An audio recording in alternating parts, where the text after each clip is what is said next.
Okay, this is Miss Santy, and we're going to look at shading or creating tone or value. If you write your work, you wouldn't seen that you can use the words tone or value pretty much interchangeably. They both mean about the same thing. So, and we're learning how to do this in pencil or graphite today. Very similar techniques are done in charcoal or some pastels and such. But we'll do quick reviews on those when we get to those type of media. So right now we're using a basic pencil, which is graphite. And these are drawing pencils, and you can do things such as this. This is Faber-Castell, and you can pick up a whole set. And if you notice, on this it tells you, if you look really close, you have HB, 2H, 2B, 6B, B, and 4B. And that gives you everything from a very light to a dark shade. And the reason people use pencils with different different darknesses is so that you don't have to worry so much about the pressure on your pencil sometimes. Sometimes you can get a lot better control over your shading and such. So sometimes it's just what you prefer. So I usually end up using quite a few pencils when I do my drawings and such. And this goes, like I said, from an HB down to HB down to a 6B. 6B would be the darkest. H's are a harder lead. And so the harder the lead, the lighter the line will be. So for me, it's easier to remember it this way because H is for harder. So obviously B has to be the softer lead. This is an H2H right here. You can see there. Okay. Now, if you remember from test days, usually 2Bs, our normal pencils are 2B pencils as well. So that works out nice too. When you're starting, you always want to start light. Alright, and you notice I don't have the actual ladder drawn on this piece of paper. I could. And this is basically what you do. Alright, and the reason you put the lines there is to help you remember you have to change up your shades and proceed to a darker. So you can start on one side or the other side. 2H, you can get, like I said, you can get other H's as well, harder pencils, which would be even lighter than this. And I do not know if you can see that. There you go. It is fairly light. Okay. Now, right now, I don't have any pressure really on this pencil.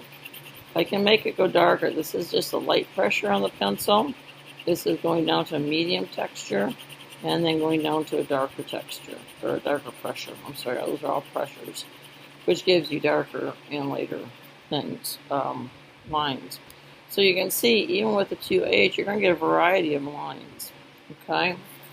I'm going to check this for underneath because something's under there. There you go. If you have something underneath your paper, even if it's just lint or something, a lot of times you will get spots or edges or something into your drawing that you really don't want. So always check the surface you're going to be working on. So again, when we're working with our tones and shading, this is a gradated shading. This is smooth shading. This is one of the basic shadings people use because they want to have it realism and realistic, and by doing a very smooth shading and very smooth transitions, you can really see that. And you can see too that my transitions aren't as smooth as I'd like them to be. You got your white here and then the light, and then you can see right here it's a little bit of a line, and there's a darker line where I was showing you where things change. Okay, so I'm going to switch over now. This here is the HB, and I'm going to start with this very light. Now you notice this is the darkest I had for this 2H pen. Where am I? Right there. Right there. Okay? This going very lightly again, applying no pressure. This is starting at the darkness that the 2H was. Okay? And this is an HB. So you can see where one pencil gets dark and then it won't go any darker. You can pick up the next pencil and go again and get a little bit better. Okay? Now, apart from applying pressure to your pencil, you may also get things darker by going back over them again. So this is using the same pressure, but going back over this, you can see I'm getting a little bit darker line, a darker one there. And this is now I'm adding a medium pressure to this pencil, which is getting it to be a bit darker, and then going on to a heavier pressure. Now, I will rarely go in and do a pressure like this, okay? If you see this, you can sort of see on there, can you see the reflected light on there? You don't want that, because anytime you do that, what happens is that this will distract from the rest of your picture, because it has that reflected light to it, and it's going to catch people's eyes. The other thing is when you're looking at this black and how hard of a black line it seems to be, it doesn't go with this. This is a harder shape, a harder color, it just seems like it's harder on the pencil, on the paper. Where this seems like it's much softer and smoother. Okay, so that's going to be a big change there too. Now, the other thing you need to know is, you see how smoothly this is gradating. You can see the lines in the shading I have here, but mostly you have a very smooth gradation to it. See that? And you don't have these lines all over the place like this. Okay, and I really can't do that. Kids do that all the time. I can't do that because I've just gotten so used to doing smooth gradation that I have to really think about how people do this so they see the lines all the time showing through things, and it's just not something I can do.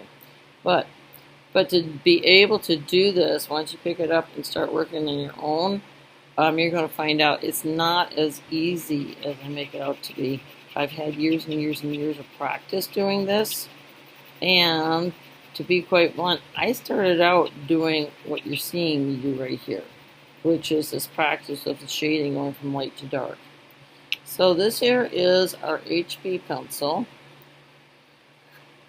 This is a B pencil. So this is a straight B pencil, so it's softer, and you can see it picks up where the HB leaves off. And then if I go darker, here's my medium pressure, and going into my harder pressure on it.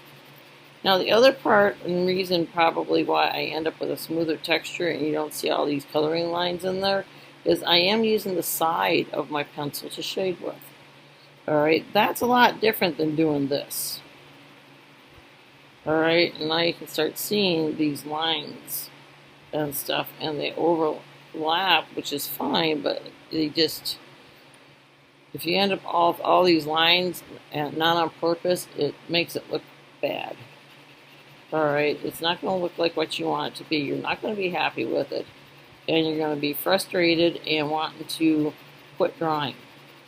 And all I can say is that what you want to do is keep with it.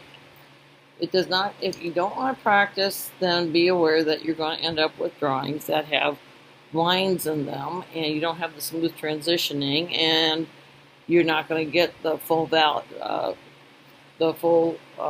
value scale here, and all the tones in there. All right, this here is my 2B. So again, with just the light one, I can get started on there, and then go to my medium pressure, and then a heavier pressure on it. Now the other reason why I don't do a really push hard on this is it's just going to break the tip. Alright, and there's no need to be breaking the tip off your pencils, because then you gotta get the tip back on, and you can see right here it's starting to get really shiny on me. If you're not being careful, that's going to be happening. And see, you can see it's starting to shine across this area especially. So I have to be a little more careful on talking and not paying as much attention as I could be. There's my 2B. Alright, I'm going to move this down a little bit so you can see better. This is my 4B. And you can see by going not so light on there, it does overlap. It's not quite as dark as the darkest I had with 2B. But then again, I was pushing on that 2B a little bit too hard. Okay, here's my medium on this. And there's the darker one right there, the heavier pressure. Alright. Now part of what you're doing is you're covering up the white of the paper. So you can see there's still some white of the paper in between this charcoal showing, and I'm going to show you how to get rid of that in a second. This is a 6B. This is the darkest that we have in general around here. It does not give you a true black.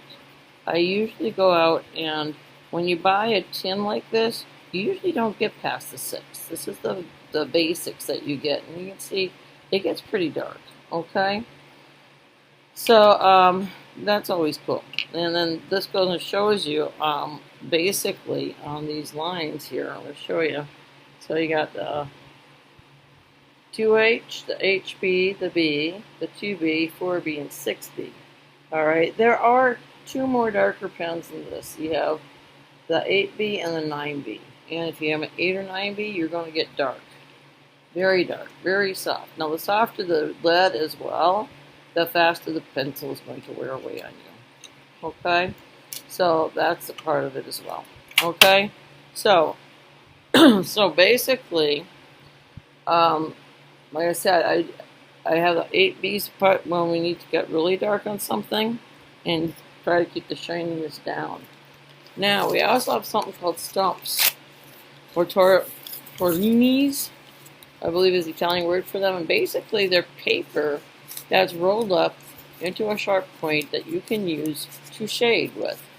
You can also go and, like, if you're doing a bigger area or like this, I'm not too worried about getting to smaller areas because the tortinis and the stumps have a point to them. It makes it easier to get to small areas, but I'm not too worried about that. What I'm going to do though is I'm going to go back in here and I'm going to smooth this back and forth here. And you can see I can even get lighter over here by using the graphite from the darker area into the lighter area. And then I have another couple of shades on the light area there. So you can see I got the white to really light to a second light, third light. So I have 1, 2, 3, 4, 5, 6, 7, 8, 9, at least 10 shades here, going from white to the darkest I got. Okay, so the reason these the paper and the tortinis and such work so well is because when you're shading with this, you can see I was pointing where you could see the white between the graphite that you could see before. When I go like this, I'm filling in that white. So now you don't have the white of the paper showing through the graphite, and it looks darker and a smoother shading. Okay? And until you get this good, you want to keep practicing that tone ladder. If you are planning on doing a drawing and you haven't done a drawing for a while, then you want to practice a couple tone ladders before you start your drawing, just to get yourself back into the mood and to retrain your hand and your pressure, how much pressure you're putting on your pencils and things like that. So I cannot overemphasize enough. I know most kids don't like doing the ladders. They're not fun. Alright, however, they do serve a big purpose in training you how to shade and how to do a great gradation going from light to dark. And the other thing is, when you are looking at your picture or your still life or whatever you're working at, you also now have this reference going from light to dark. And if you cannot decide what shade or tone or value that you're looking at on your photograph or your still life, you can hold this up and say, oh, well, no, it's not this dark, it's over here instead. I need to have this lighter area, okay?